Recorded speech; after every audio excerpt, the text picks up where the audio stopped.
मैं जयप्रताप सिंह गुड्डो, प्रबंधक RSS Gurukul senior secondary academy बंसी बाजार बलिया। और सबसे पहले सर ये जानना चाहेंगे कि आपका स्कूल चलता है सीबीएसई बोर्ड से जी और आपने स्कूल में नाम रखा है गुरुकुल। जी जी। ये प्राचीन वैदिक शिक्षा पद्धति की तरह आपने गुरुकुल रखा है, क्या कारण है?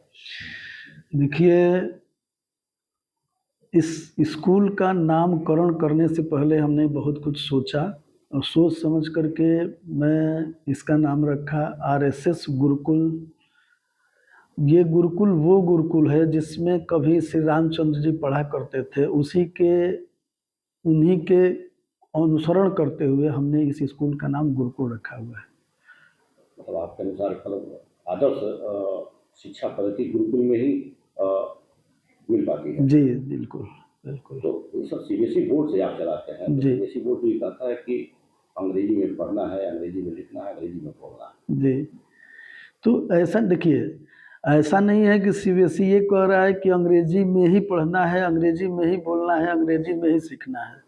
सीबीएसई इंग्लिश मीडियम संस्था तो है ज़रूर, लेकिन ऐसा कोई गाइडलाइन नहीं है कि नहीं केवल इंग्लिश में ही पढ़ना है, इंग्लिश में ही बोलना है। आम धारणा तो सर यही है। आम धारणा मार्केट में यही है, मार्केट में सब कुछ वहाँ इन इंग्लिश जी।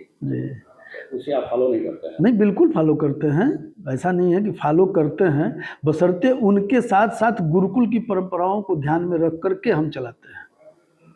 तो आपका ये मानना है कि अगर सही शिक्षा देनी है बच्चों में, तो निश्चित तौर पे सीबीएसई बोर्ड के साथ साथ पुरानी पद्धति गुरुकुल को भी समाहित करना पड़ेगा, तभी बच्चों में वो संस्कार, वो अनुशासन आ पाएगा।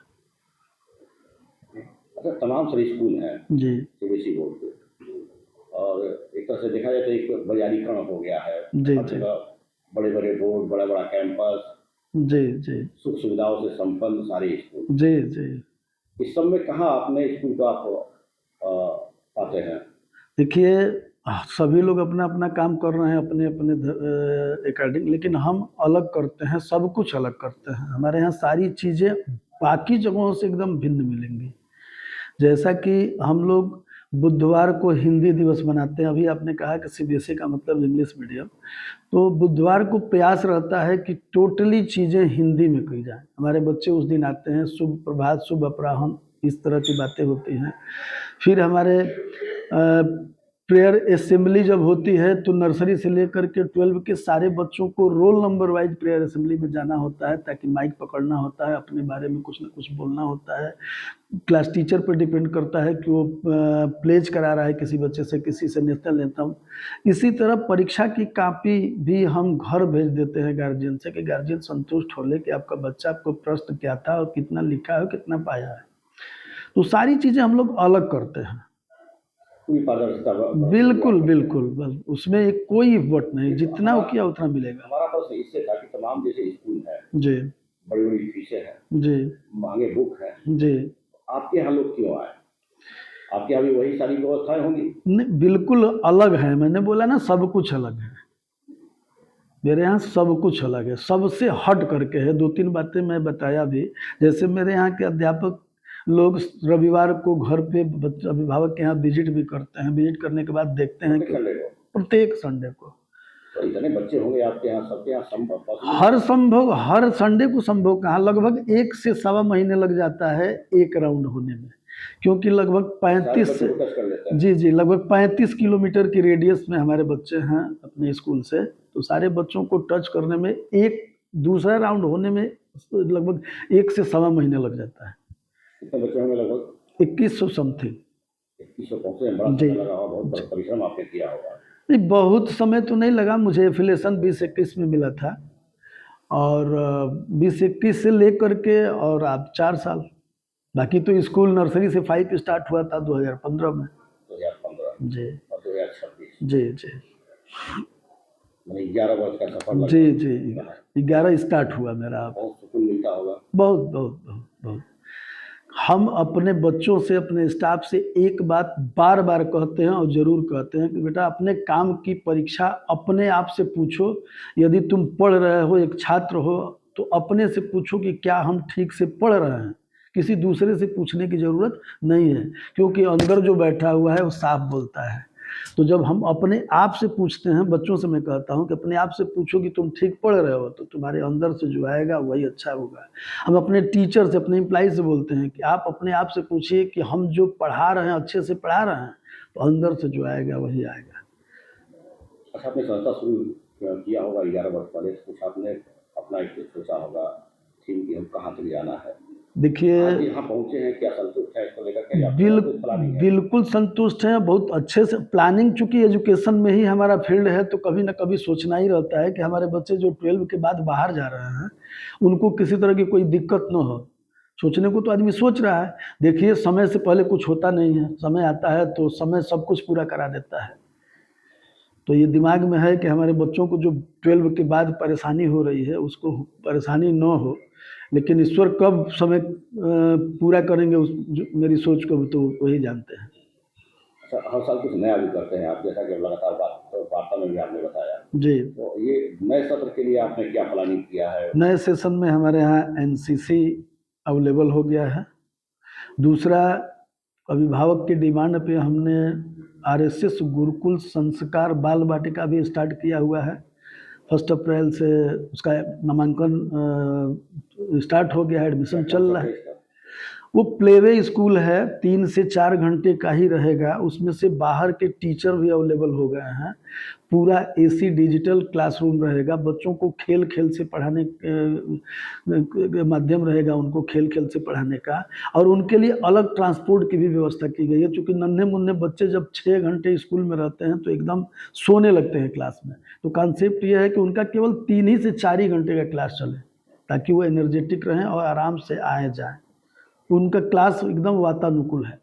वो वाटिका भी आप इसी कैंपस में? जी, इसी कैंपस में इस साल स्टार्ट हो रहा है। नया सत्र शुरू किया आपने? हाँ, बस जी। अच्छा, और बच्चों के लिए क्या अभी चूंकि बोर्ड के एग्जाम के रिजल्ट भी आएगा अभी? जी।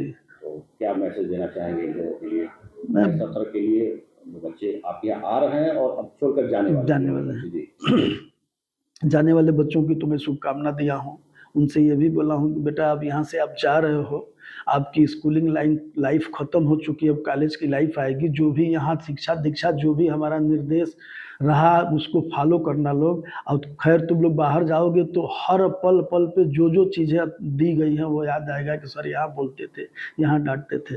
दूसरा, हमने एक चीज़ और उनसे बोला फेयरवेल पार्टी के दिन ही, कि बेटा, किसी भी तरह की कभी भी कोई दिक्कत आर्थिक होती है तो हमें याद करना। मैं तुम्हारे पिता तो नहीं, लेकिन अभिभावक बनने का सौभाग्य प्राप्त करूंगा कि तुम कभी दिक्कत में हो, हमें याद किए हो।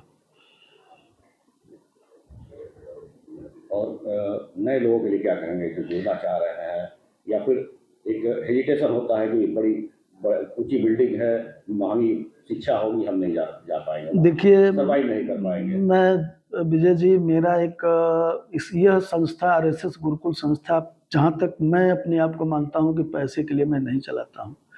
आपको पता भी होगा, शायद मैं इकलौता कोरोना वॉरियर रहा, कोरोना योद्धा से हमको लोग जानते भी हैं। उसके बाद 2023-24 के सेशन में वार्षिक उत्सव के दिन मंच से मैंने बोला था कि मैं रहूं या न रहूं, अनवरत इस संस्थान में वो बच्चे जिनके पिताजी नहीं हैं, उनकी फीस आधी लगेगी और लगती भी है। और जो बच्चे मेधावी हैं, पढ़ने में कमज़ोर हैं, आपके माध्यम से मैं मैसेज देना चाहता हूँ, उनको पढ़ाने की जिम्मेदारी मेरी होगी, बशर्ते वो बच्चे और गार्जियन मुझसे मिले। यदि वो पढ़ना चाहता है तो बिल्कुल मैं उनके साथ खड़ा रहूँगा और पढ़ाऊँगा। ये अच्छी बात है, ये आपने मैंने खुला ऑफर दिया है जी। आर्थिक तंगी के कारण अगर पढ़ाई से रुक पा रहे हैं तो आप सीधे। हाँ, उनके लिए मैं खड़ा हूँ, अच्छा, आखिरी सवाल, वर्तमान जो शिक्षा व्यवस्था चल रही है जी, क्या इसमें कुछ बदलाव की आवश्यकता है? बिल्कुल बदलाव की आवश्यकता है। जो भी, देखिए, कुछ तो मुझे जैसा लगा है, चूँकि हम लोग उसी लाइफ में पढ़े हैं। एक कहावत की कही जाती है कि बिन भय होत न प्रीत। थोड़ा-सा जो एकदम बांड कर दिया गया है कि बच्चे को आप पनिश नहीं करेंगे, मारेंगे, पीटेंगे नहीं। खैर, कोई अध्यापक मारना चाहता भी नहीं है। कभी खलती है, कभी-कभी खलती है, क्योंकि अब मैं देख रहा हूँ, हालाँकि मैं अध्यापक को बोलता हूँ कि मैं आपके साथ हूँ, खड़ा हूँ, आप एकदम बच्चों को शिक्षा के लिए थोड़ी बहुत पनिश करनी हो तो कीजिए। लेकिन अध्यापक डरता इसलिए है कि यदि कोई बात हो जाएगी तो तुरंत उनको जेल जाना पड़ेगा। तो अब स्थिति ये आ रही है कि उनको उनके अध्यापक के दिल दिमाग में ये आ रहा है कि बच्चा पढ़े या न पढ़े, मैं पढ़ा दिया, वो याद करे न करे, काम करके आए न करके आए, हम डांट भी नहीं सकते, हम मार भी नहीं सकते, इससे बेटर है कि बस हम पढ़ा दिए। तो इस एक तरह से धीरे धीरे अध्यापक अपने आप को कमजोर समझने लग रहा है और बच्चे काम पूरा नहीं कर रहे हैं। इस तरह की बातें आ रही हैं, जब काम नहीं पूरा करेंगे तो उनकी जानकारी बढ़ेगी ही नहीं। तो ये बहुत बड़ी कमी है। इसी तौर पर अध्यापक को कार्य करने में, फीडबैक लेने में दिक्कत होती है। उनको डर है कि मैं डांट दिया, बच्चे ने कोई स्टेप ले लिया तो भी जेल जाएंगे। उनको डर है कि एक छड़ी, देखिए कभी कभी होता है इस हाथ पे मारा जाता है और बच्चा ऐसे खींचता है तो मारा टीचर तो यहाँ, या गार्जियन भी यदि मारता है यहाँ देख के, ऐसे करने पे उंगली पे लग गया तो छोटा सा चोट बड़ा हो जाता है। तो उस समय ये होता है कि बहुत मार दिया गया।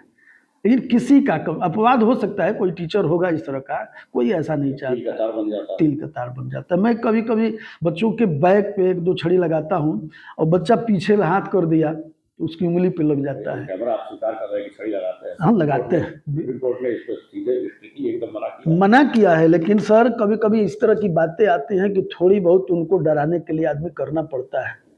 अभी अब कभी कभी कुछ इस तरह के बच्चे कर जाते हैं जिनके वजह से उनको स्टैंड होना पड़ता है और उनके अभिभावक कहते हैं कि नहीं सर हमको घर पे रिजल्ट का प्रेशर होता है या नहीं, घर से उनके अभिभावक का कंप्लेन आता है इस तरह का। वो लोग कहते हैं कि सर हम लोग थक चुके हैं, आप देखिए, हमको अपने आप को भी बचाना है और बच्चे को भी सुधारना है। हम ये जानना चाहते हैं, मेरा सवाल ये था कि टीचर स्टिक उठाने के लिए मजबूर कब होता है? क्या खराब रिजल्ट देख करके, परफॉर्मेंस देख करके, या फिर बच्चों का ग्रोथ देख कर? देखिए, यदि आप अपने बच्चे का दाखिला यहाँ करा रहे हैं तो ये सोच के करा रहे हैं कि सर मैं आपको फीस दे रहा हूँ, मेरे बच्चे में प्रोग्रेस होना चाहिए। और हर तरह का गार्जियन प्रोग्रेस ढूंढता है, पढ़ाई में भी, अनुशासन में भी, संस्कार में भी। कहीं से कमी आती है तो वही अभिभावक आप ही होंगे तो कंप्लेन करते हैं। तो ऐसी दशा में यदि हम सब्जेक्ट टीचर हैं, हम इसे अध्यापक के पढ़ाए हैं और बच्चा रिजल्ट नहीं देता है तो मुझे आघात होता है कि मैं इतने तन मन धन से पढ़ाया हूँ, फिर भी ये बच्चा रिस्पांस नहीं दे रहा है, रिजल्ट नहीं दे रहा है। तो उस दशा में भी कभी कभी टीचर से स्टिक उठ जाती है या हाथ उठ जाता है। लेकिन बहुत कम लोग हैं जो इसको मानते हैं कि नहीं ये गलत, मारपीट नहीं होनी चाहिए। और मारपीट होना भी नहीं चाहिए। यदि समझाने से बच्चा समझ जाता है तो उससे बेटर तो कुछ भी नहीं है। लेकिन थोड़ा भय होना चाहिए। पहले के अध्यापक, हम हर साल 11 सेवानिवृत्त शिक्षकों को सम्मानित करते हैं तो आते हैं लोग तो बात, तो पहले के शिक्षण पद्धति में अब में बहुत अंतर है। पहले शिक्षक सब कुछ करता था, सब मारता था, पीटता था, उससे डर बनता था। हम लोग कितना मार खाए हैं। आज ये है कि टीचर के दिलो दिमाग में भरा हुआ है कि भैया हम पढ़ा दिए, वो याद करने को दिए हैं, याद करेंगे तो भी ठीक है, नहीं याद करेंगे तो भी ठीक है, हम छड़ी नहीं उठाएंगे, हम डांटेंगे भी नहीं। तो एक प्रभाव पड़ रहा है जी, प्रभाव पड़ रहा है। शिक्षक और पेरेंट्स ऐसे होते हैं जो बच्चों की सफलता में ही अपनी सफलता। जी तमाम मुद्दों पर आपने विवादी से बात स्वीकार किया और अपनी बात रखी। बहुत बहुत धन्यवाद इसलिए सर। धन्यवाद आपको भी।